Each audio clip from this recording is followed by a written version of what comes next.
որ արցախցիները պատրաստվում են դատական համակարգով վերականգնել իրենց ընտրության իրավունքը։ Քանի որ մենք Հայաստանի Հանրապետության քաղաքացիներ ենք, լիիրավ, եւ իրավունք ունենք ընտրելու, եւ թող դատարանը մեզ օրինական մերժի, թուղթը տամել ձեռքը, ասի ինչու չեք կարող ընտրել այսօր նոր կառավարություն։ Ինչու չեն կարող, ինչպես են։ Մենք նոր ենք սկսելու դատական գործընթացները արցախցիների, քանի որ ցուցակները նոր է պատրաստ, ամեն արցախցի արդեն ըստ իր գրանցման հասցեի կտեսնի, ինքը ցուցակում կա եւ իրավունք ունի ընտրելու էլ, թե ոչ, դրանից հետո կսկսենք դատական հայցեր ներկայացնել։ Այսինքն ովքեր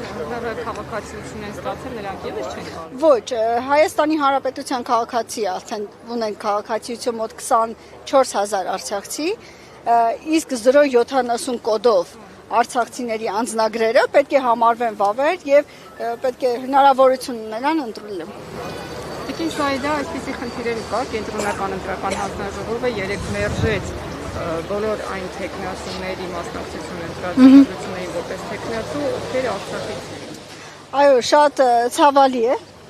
Իրականում դա հենց մարդու իրավունքների խախտման լավագույն օրինակ է։ Էլ ինչ օրինակ բերենք այս իշխանությունները կամ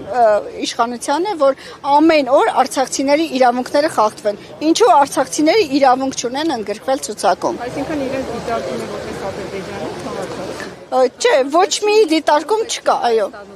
Այո, Իսկ ինչպես են հիմնավորում։ հիմնավորում չկա։ Ցավոք, հստակ հիմնավորում չկա, որ դուք չեք կարող։ Բայց իրենք ապրել են Հայաստանի Հանրապետությունում, համարվել են 070 կոդով Հայաստանի Հանրապետության քաղաքացիներ։ Այսինքն իրենց մերժումը չի համապատասխանում իրականությանը։